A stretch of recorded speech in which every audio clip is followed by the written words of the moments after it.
folks, if you'll just gather around a little closer now. Come right in a little closer. That's it. That's fine, folks. Recently, we saw Eddie Hearn and Frank Warren out in Saudi Arabia. Back here, the perception is that Ben Shalom and Boxer have cornered the UK market. Are they your main competitor? Fuck, you can't be serious, man. You cannot be serious!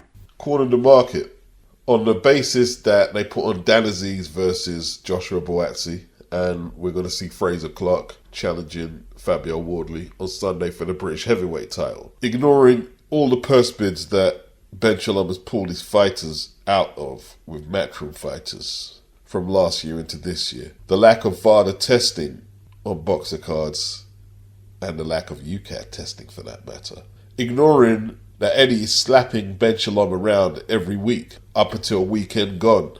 Are you going to vacate your European title, Adam Azim, or take on Dalton Smith, your mandatory? Not forgetting that Ben will not do interviews with anyone except Simon Jordan. They're giving him a soft spot to land because, if the information is correct, TALKSPORT and Sky are owned by Rupert Murdoch. Simon was one of them guys that people wanted to get behind because they thought he was the voice of truth, but they're realizing now he was a bit of an opportunist who's out of his league talking boxing. All I can say about Jim White is at least Simon is interesting enough for me to give him some kind of description. Jim White is just like, Matchroom, DAZN, TNT, Queensbury do not have a domestic card to rival Wardley versus Clarke right now. But I don't mean they've cornered the market. It really doesn't. You'll corner the market when you get the winner out of Chris Billiam-Smith and Richard Riatpour to fight Jai Opataya. When you get Adam Azim to fight Dalton Smith, then you can start talking about having some type of impact, let alone corner the market. It was a fucking ridiculous statement. Probably the stupidest thing I've heard. I don't believe Shalom has cornered the market, and if he did, it would only be by default that Conor Ben's had some issues with his licensing over here. And obviously Eddie and Frank are otherwise occupied. And in September, that Matchroom 5 against the Queensbury 5 will be at Wembley Stadium. So we'll see who's cornered what. FABIO Wardley versus Frazer Clarke. Unless Frazer has been training towards getting his punch output up considerably and get his hand speed up, I pick FABIO Wardley. The only way I see Frazer winning this fight is if he uses his size. He's a big man, 6'6", 19 stone or whatever. If he uses his size to absorb FABIO's best shots and then wears him down in the late rounds, perhaps.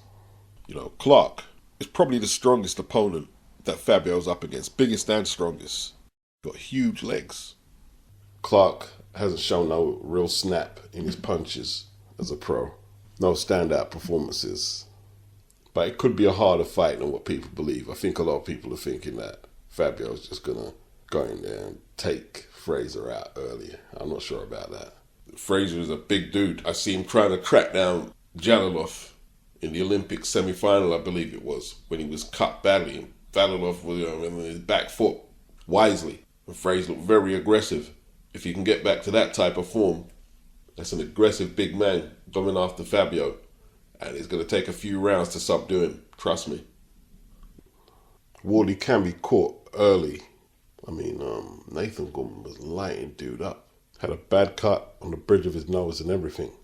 But that just seemed to anger him. You know he gets angry. Like when Latte hit him with a shot, he got angry. When Nick Webb caught him, he got angry. And they paid for it. Yeah, sometimes he gets caught. He's looking at the canvas sometimes. Just doesn't seem like he's quite focused, or, you know, if I wasn't too sensible or trying to be too sensible to believe what I'm going to say here, it's almost sometimes like he wants to get hit so he can get fired up. I believe Eric Molina tagged him as well before he replied in kind. David Adilier caught him with a few left hooks early. FABIO needs to move his head. He needs to roll in if he's going to try and be aggressive with a bigger man. He needs to roll in more. Not just be upright and trying to jab with the bigger guy. He needs to keep his gloves up because, like, early on he gets caught way too often, as far as I'm concerned. Like he needs it to wake him up. And in the heavyweight division, that wake-up shot you're taking could be a put-you-to-sleep shot. Sometimes FABIO just uses the jab as a rangefinder. He doesn't really bang it in there. But, you know, the right crosses that come behind it are lethal punches. But he also needs to set a tempo, which he will do, throwing in clusters. And let's see Frazer's work rate, because we haven't seen a work rate from Frazer. And if he's coming in at 19 stone and he's forced to fight at a pace, taking them withering shots from FABIO Wardley, and I have a feeling that FABIO will target the body this fight, because Frazer looks to me like a not very mobile target. But yeah, I believe FABIO will be looking to fight in spurts, throwing threes and fours, then go for his little rest, looking for where the sweet spot is, threes and fours, and let's see if Frazer can stand the pace, and let's see if Frazer's hand speed is up to par. It's not just about being big. You need speed, foot speed, hand speed, speed of thought. Angel Hernandez used to train AJ, is training Frazer Clarke. Ben Davison is training FABIO Wardley. I've never seen Frazer kind of like catch someone off guard with a shot you weren't expecting, and FABIO does that often.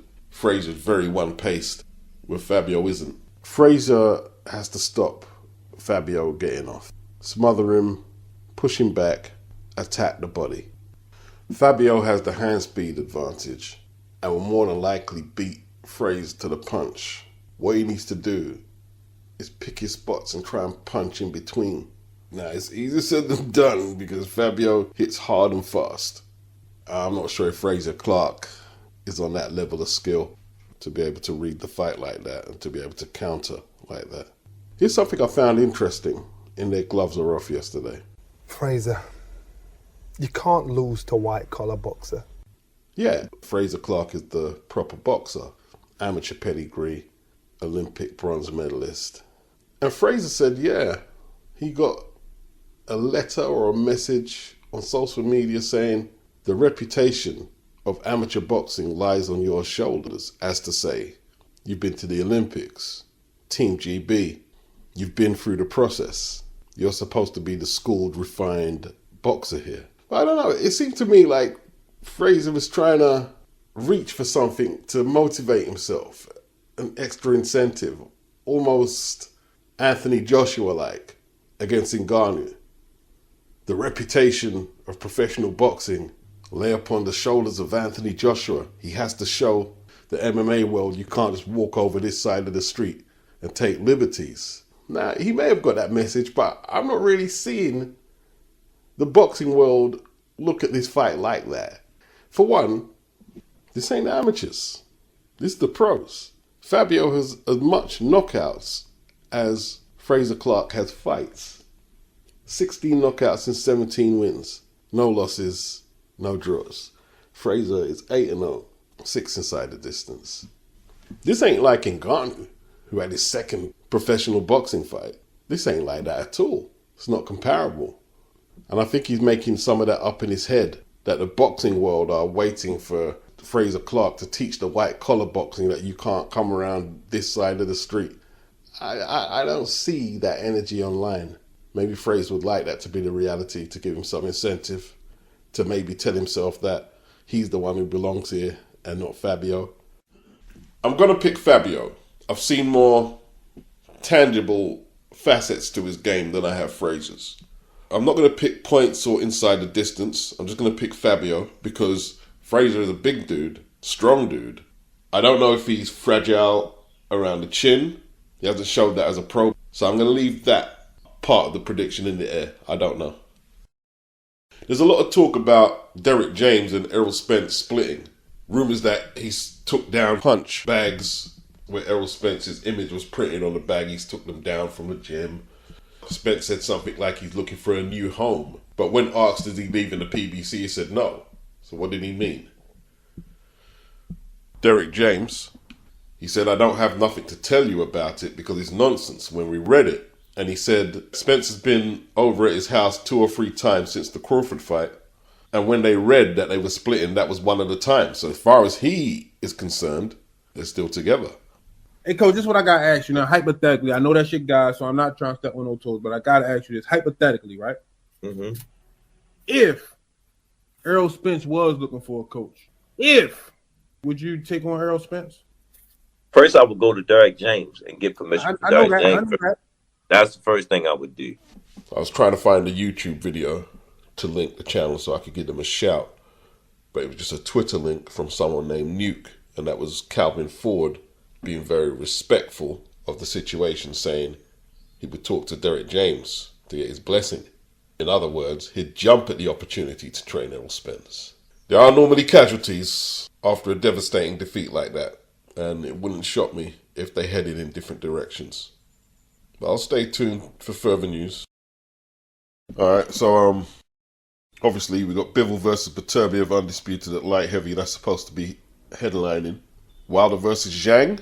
Frank Warren shut it down, Eddie Hearn shut it down, but the way Frank was upset that the leaks got out there saying it shouldn't have got out, it sounds like they're trying to make it, but they didn't want to get people's hopes up because nothing was finalised. So that could be a possibility. Would Wilder be fighting as a matchroom fighter against Zhang? Zhang is out of contract, so this could be the transfer market picks. I would assume Zhang would be representing Queensbury and perhaps Wilder matchroom. Who would have thought? Hrgovic versus Dubois. Sources, Dan Raphael, the IBF title could be at stake. Now, thinking about that, it won't affect the status of the winner of Usyk and Tyson Fury because they go ahead on May the 18th. And yeah, the title could be vacated for June the 1st. So that would be for the vacant IBF title, possibly. Now, a lot of people are going to be pissed off saying, well, the winner of Usyk and Fury wouldn't have held the belt for even 2 months and they're getting stripped already. It's not a big deal. Sanctioning bodies, they need their sanctioning fees, don't they? You know what I mean? We can't rely on them to cement the status of fighters. We can't. It would be no different from when Lennox Lewis beat Holyfield. He got stripped of the WBA very quickly and the IBF, and he was left with the WBC. But everybody knew who the lineal champion was, and that's Lennox Lewis. And you see, all this lineage argument, people have been saying Tyson Fury is the lineal champion. He's never been the lineal champion. The lineage can only start from an undisputed claim. Nobody beat Lennox Lewis in the ring. And anybody saying that the lineage was passed on to the Klitschko brothers, absolute nonsense. They didn't fight each other. There was a stage they had all the belts and they didn't fight each other. So that's nonsense. This is the new official lineage. Now I want to talk about the 5+5. So I ain't got time to go for a whole history lesson. And you guys know I would prove everything I'm saying to be 100% correct. So Hrgovic versus Dubois.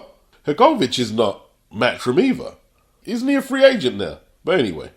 Raymond Ford, the new 126-pound WBA featherweight champion, has ruled himself out of the featherweight option for matchroom. Nick Bull is favoured to be the Queensbury pick at 126. So he may end up fighting Josh Warrington. I don't know if Lee Wood can still make 126. 160, Amor Williams versus Hamza Shiraz is one of the matchups they're talking about. And Craig Richards, Matchroom versus Queensbury's Willie Hutchinson. I was also thinking Zach Parker could get in the mix. So no Anthony Yarde. Better get that Joshua BUATSI fight finalised or he could be missing out big time. BUATSI's saying they haven't had an offer from Team Yarde or Frank Warren. They haven't heard anything. But what's Ben Shalom waiting for? You make the offer. And they're also saying that CALLUM Smith versus Anthony Yarde is being close to being finalised, and you know where that's going. Yeah? Putting 2 and 2 together, the reason they're not getting an offer back from Yarde is because Yarde is looking at this payday against CALLUM Smith.